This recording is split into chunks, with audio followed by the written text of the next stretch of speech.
خدمات کړي خپل دور سره هغه خدمات ټول سترګې پټې کړو یوه کرښه کې راټینګ کړو چې دا خبره دې ورانه ده دا انصاف نه ده داسې د هر چا په خبرو کې خبرې پیدا کېږي دا مخکیني کتابونه تېر شوي طالبانو بېرته چې راشي نو دې ورته وښیم چې دا خبره اوس وګورئ که نه که دا د دې زمانې مولا کړې وه نو څومره د کفر ټاپې به پرې لګېدلې د هر چا په عباراتو کې ونیمه خبره پیدا کېږي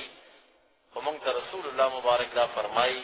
چې اذکروا محاسن موتاکم د مړو چې دنیا نه لاړل د هغوی ښې خبرې یادوئ